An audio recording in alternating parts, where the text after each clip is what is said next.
नमस्कार सर्वांना, माझ्या चॅनलमध्ये सर्वांचं स्वागत आहे.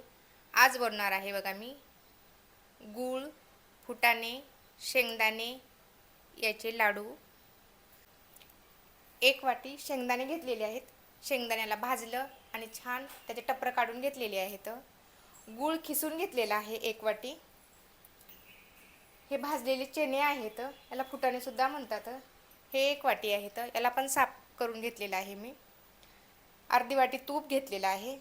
5-6 विलायच्या घेतलेल्या आहेत. मिक्सरचं भांडं घेतलेलं आहे. मिक्सरच्या भांड्यामध्ये आहे ना थोडे फुटाणे टाकायचे, थोडे शेंगदाणे टाकायचे, 4-5 विलायच्या टाकायच्या आणि मिक्सरला बारीक करून घ्यायचं. मिक्सरला एवढं असं बारीक करायचं, जास्त पण बारीक करायचं नाही आणि जास्त जाड पण ठेवायचं नाही. आणि याच्यामध्ये आता गूळ टाकायचा. अगोदरच गूळ नाही टाकायचा, गूळ टाकला तर लवकर बारीक होत नाही ते, त्याच्यामुळे नंतर गूळ टाकायचा आणि परत मिक्सरला बारीक करून घ्यायचं. हे बघा, गूळ टाकल्यानं असं छान बारीक झालेलं आहे आणि मस्त झालेलं आहे, बघू शकता. बघा, मिक्सरला बारीक करून झालेलं आहे, छान झाले बारीक, बघू शकता तुम्ही. एवढंच बारीक करायचं आणि किती छान झाले बघा. गूळ, शेंगदाणे, फुटाणे आणि विलायची टाकली होती. आता याच्यावर कडकडीत तूप टाकायचं.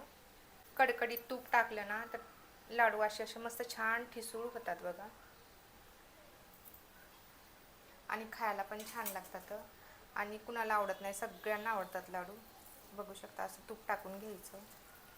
तुम्हाला जास्त आवडत असेल तर जास्त टाका. तूप जेवढं टाकलं ना तेवढं छान आहे, पण मला जेवढं पाहिजे तेवढंच टाकायले मी प्रमाण सेम घेतलं होतं, त्याच्यामुळे लाडू पण छान लागतात खायला. गरम तूप असते ना, त्याच्यामुळं आहे ना गूळ लवकर पातळ होतो आणि लाडू पण छान वळले जातात. मी पहिलं पण एक व्हिडिओ टाकलेला आहे, लॉंग व्हिडिओ आहे वाटतं, मला पण माहीत नाही, आता आठवण नाही मला.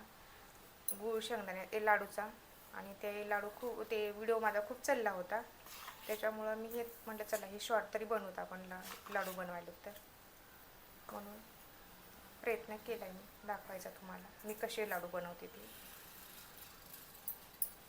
लाडू बनवून दाखवते तुम्हाला. आणि लाडू आहे ना असं दिसते पण आहे ना इतका छान लागते आणि ठिसूळ होते बघा, असं एकदम छान होते लाडू. गुळाचे लाडू शरीरासाठी छान असतात खायला, ज्याला रक्त कमी असते ना त्यांच्यासाठी आणि सर्वांसाठी छान असते लाडू खायला. गूळ, शेंगदाणे आणि फुटाणे आहेत ना, त्याच्यामुळं कुणीही खाऊ शकते. आणि हे गुळाचे आहेत, मेन म्हणजे साखर वगैरे नाही याच्यामध्ये, त्याच्यामुळं सर्वांसाठी खायला छान आहेत. लहान मुलांना तर खूप आवडतात हे लाडू खायला आणि दिले पण पाहिजे लेकरांना खायला, लहान मुलांना. रक्षाबंधन यायला ना, आपण पेढे वगैरे सगळेजणच आणतात स्वीटमध्ये खायासाठी काही ना काहीतरी, तर नको नको करतात. थोडं खाल्लं की असा लाडू काही बनवला ना तर आवडीनं खातात बघा. तुम्ही नक्की करून बघा असे लाडू.